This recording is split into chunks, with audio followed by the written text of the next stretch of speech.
Shri Akal. Welcome back to your own YouTube channel. मैं हूं Saima Pirzada and you are watching Saima Pirzada reaction channel. तो दोस्तों, जैसा कि आप लोग जानते हो कि आज का वीडियो बहुत ही ज़्यादा इंटरेस्टिंग होने वाला है और ये वीडियो है यूक्रेन से रिलेटेड कि यूक्रेन ने जो है वो इंडिया से हेल्प मांग ली है और हेल्प क्यों मांगी है, कैसे मांगी है, वो तो हम इस वीडियो के थ्रू जानेंगे। तो जहाँ तक मुझे आइडिया हो रहा है वो यही हो रहा है कि भाई इंडिया इस वक्त एक ऐसी कंट्री है जो कि इन दोनों के बीच में मामलात को हल कर सकती है। तो अब देखते हैं कि मामलात को हल करने की हेल्प मांगी जा रही है या कुछ और, तो वो तो हम इस वीडियो के थ्रू ही जानने की कोशिश करेंगे। बट यह है कि ओरिजिनल वीडियो का लिंक आपको डिस्क्रिप्शन में मिल जाएगा। एंड अगर आपने मेरे व्लॉग चैनल पे वीडियो नहीं देखी है तो आप मेरा व्लॉग देख लीजिएगा। न्यू व्लॉग अपलोड हो चुका है on Saima Pirzada vlog channel पर।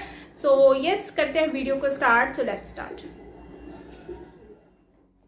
यूक्रेन के राष्ट्रपति जेलेंस्की को अपनी मौत का डर सता रहा है। यूक्रेन को अपने वजूद का खतरा मंडराता हुआ लग रहा है, लेकिन अमेरिका और नेटो देश भी यूक्रेन को तबाही से बचा नहीं पा रहे हैं। ऐसे में यूक्रेन को भारत की याद आई है। यूक्रेन ने प्रधानमंत्री मोदी से अपील की है कि वो रूस के राष्ट्रपति पुतिन से बात कर युद्ध रोकने के लिए कहें। यूक्रेन की गुहार, पुतिन से बचा लो Modi ji.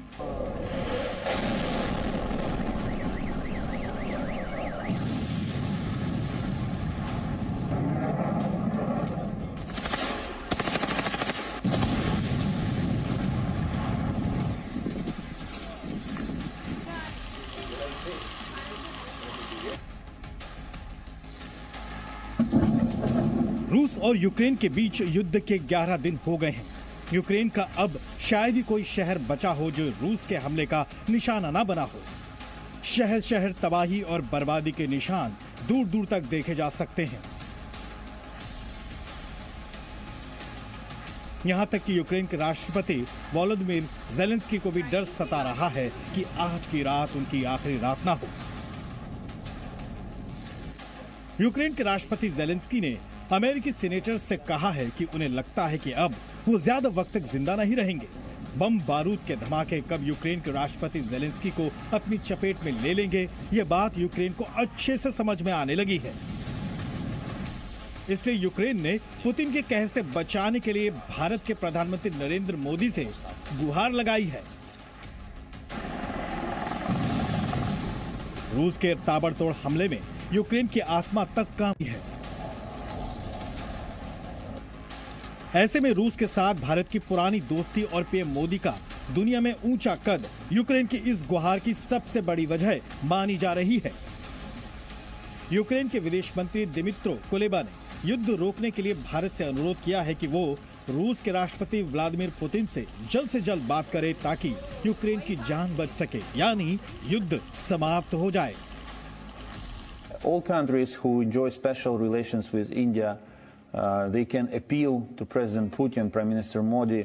We call on him to continue reaching out to President Putin and explaining to him that this war is against the interests of all.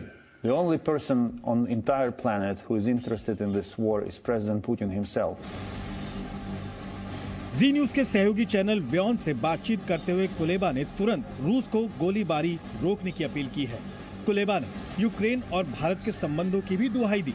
Kuleba ने कहा कि भारत यूक्रेन के कृषि उत्पादों का बड़ा उपभोक्ता देश है। जाहिर है प्रधानमंत्री मोदी दुनिया के उन चंद विश्व नेताओं में से एक हैं जिनकी बात का असर दुनिया की महाशक्तियों को भी होता है। सभी देशों से भारत के अच्छे संबंध हैं। फ्रांस, जर्मनी, यूएसए, यूके, किसी के भी नाम ले लीजिए आप, तो उन सबको देखते हुए भारत को किसी भी देश का पक्ष लेना एक परेशानी की स्थिति उत्पन्न कर सकता है। युद्ध खत्म होना चाहिए, बातचीत होनी चाहिए, कूटनीतिक तरीके से बातचीत हो, ये युद्ध खत्म हो, ये बिल्कुल सही एक तरह से हमारा निर्णय है। यूक्रेन का ये बयान ऐसे वक्त पर आया है जब भारत अपने नागरिकों को युद्ध मैदान के बॉर्डरों से सही सलामत भारत लाने में जुटा है, जबकि रूस लगातार यूक्रेन के सैन्य ठिकानों समेत चप्पे चप्पे को बारूद के धुएं में उड़ा रहा है। रूस के राष्ट्रपति पुतिन यूक्रेन से इतने गुस्से में है कि अगर यूक्रेन ने खुद से पीछे कदम नहीं हटाए तो उसका वजूद ही खत्म हो जाएगा। а там из-за океана еще и помогут это сделать. А потом скажут, что мы ядерного статуса не признаем, это сделали сами, поставят эти комплексы под контроль. И с этой секунды, вот с этой самой секунды, судьба России будет совсем иной. ऐसा नहीं है कि घबराया हुआ यूक्रेन भारत से पहली बार ऐसी गुहार लगा रहा है। इससे पहले भी यूक्रेन के भारत में राजदूत पीएम मोदी से मदद की गुहार लगाते रहे हैं। I don't know how many world leaders Putin may listen to, but the status of Modi ji makes me hopeful that in case of his strong voice, Putin at least should think over. प्रधानमंत्री मोदी खुद भी दुनिया को ये संदेश देते रहे हैं कि किसी भी मसले का हल युद्ध से नहीं, बातचीत से होना चाहिए। दूसरी ओर रूस और यूक्रेन के राष्ट्रपतियों से भारत पहले से ही संपर्क में है और बातचीत करने की सलाह दोनों देशों को दे चुका है। यही नहीं, संयुक्त राष्ट्र में भी भारत हर बार रूस के खिलाफ वोटिंग से दूरी बनाए हुए है।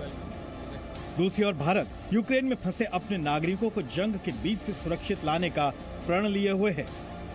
ब्यूरो रिपोर्ट, जी मीडिया। ये था हमारा आज का वीडियो। इस वीडियो में हमने देखा कि फाइनली जो है यूक्रेन ने वो यूक्रेन जो हवाओं में उड़ रहा था और आज वो यूक्रेन जो है उनके सिफारत खाने के लोग हैं, चाहे उनके वो जो क्या कहते हैं अमन पसंद जो दूत हैं वो हो गए या फिर कोई भी हो गया, अब पूरी गवर्नमेंट उठकर आ गई है और नरेंद्र मोदी जी मतलब फाइनली वो मान गए हैं कि मोदी जी हैं तो मुमकिन है, क्योंकि उनको पता चल गया है कि इस वक्त पूरी दुनिया जो है वो इस वक्त आग में तेल डाल रही है। लेकिन मोदी जी एक ऐसे इंसान है जो कि सबके साथ ताल्लुकात उनके बहुत अच्छे हैं। वेटो में जितने भी लोग हैं, जितने भी मेंबर हैं, सबके साथ उनका ताल्लुकात बहुत ज़बरदस्त है। तो अगर देखें तो नरेंद्र मोदी जी सब कुछ कर सकते हैं, पुतिन को भी मना सकते हैं। अगर रशिया के साथ मामला को सॉल्व करना है, क्लियर करना है, तो नरेंद्र मोदी जी से बात करनी होगी, मतलब वही कर सकते हैं, क्योंकि वो नरेंद्र मोदी जी उनके बहुत अच्छे दोस्त हैं और नरेंद्र मोदी जी से उनकी सलाम दुआ भी अच्छी है, बातचीत अच्छी है। क्योंकि इससे पहले हमने कुछ दिन पहले भी देखा था कि भाई नरेंद्र मोदी जी ने जो है वो उनकी इतनी रिस्पेक्ट है कि इंडिया का जो फ्लैग है वो इन्होंने अपने उस जो मिसाइल है उससे नहीं हटाया था, बाकी सबका फ्लैग तक हटा दिया गया था। इससे यही वाज़ह होता है कि इंडिया का रिलेशन बहुत अच्छा है और यही बात आज यूक्रेन को भी समझ आ गई है। तो यूक्रेन जो काम कर रहा है वो यही सोच के कर रहा है कि ठीक है, अब हमें सिर्फ होप इंडिया ही नज़र आती है। इंडिया आज के दौर में एक ऐसी मतलब पावर है जो कि हमारे लिए हेल्पफुल हो सकती है। इस वक्त उन्होंने सारी कोशिशें कर ली हैं और एट दी एंड अब उनको समझ आ रहा है कि हम लोग नहीं बच सकते। अगर नरेंद्र मोदी जी चाहे तो हम लोग बच सकते हैं। तो उन्होंने रिक्वेस्ट फाइनली कर दी है कि जो है हम लोगों को बचा लिया जाए और पुतिन से बात की जाए और इस मामले को हल किया जाए। और मुझे लगता है कि इंडिया ने जो फैसला लिया था कि हम न्यूट्रल हैं, हम किसी का भी साथ नहीं देते, हम किसी के भी खिलाफ नहीं हैं, हम बस अमन चाहते हैं, हम वॉर नहीं चाहते। तो ये बात इन लोगों को समझ आ चुकी है कि अब रशिया इंडिया की बात मानता है, तो फाइनली रशिया से बोलकर इंडिया अपना काम क्लियर करवा सकता है और यूक्रेन मतलब बच सकता है। और अब देखते हैं कि इंडिया बात करता है कि नहीं करता रशिया से, या फिर वो क्या बोलते हैं।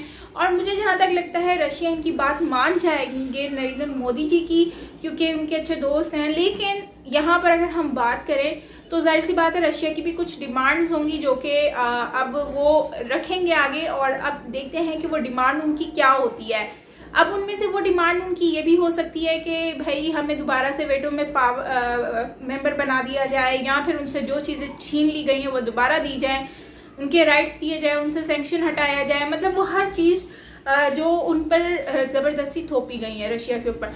तो हो सकता है कि अब नरेंद्र मोदी जी के ज़रिए जो है वो ये सब कुछ हासिल करने की कोशिश करें वापस, तो ये डिमांड भी रख सकते हैं। लेकिन अब देखना ये है कि वो लोग क्या करते हैं, वो तो हमें पता चलेगा जब अभी बात होगी फर्दर। और बाकी कमेंट सेक्शन में आप लोग मुझे बताएंगे कि क्या फैसला होगा, क्या नरेंद्र मोदी जी उनकी हेल्प करेंगे यूक्रेन की, क्या बीच में वो शांति दूत बनेंगे, लोगों से रशिया से बात करेंगे, इस वॉर को ख़त्म करने में नरेंद्र मोदी जी का कितना मतलब वो होगा, रोल होगा इसमें, ये तो आप मुझे बताएंगे। बाकी एक बात माननी पड़ेगी कि आज इस बात से तो साबित हो गया है कि इस वक्त सिर्फ मुश्किल में एक ही चीज़ नज़र आ रही है, एक ही होप नज़र आ रही है, वो है नरेंद्र मोदी जी। एंड देखो वो भी कह रहे हैं नरेंद्र मोदी जी, तो खैर ये भी चीज़ें होती हैं। एनीवेज फ्रेंड्स, आपका क्या कहना है वो तो आप मुझे बताना कमेंट सेक्शन में, एंड मेरा ब्लॉग देखना मत भूलना। ओके, मिलते हैं नेक्स्ट वीडियो के साथ। Till then take care, bye bye.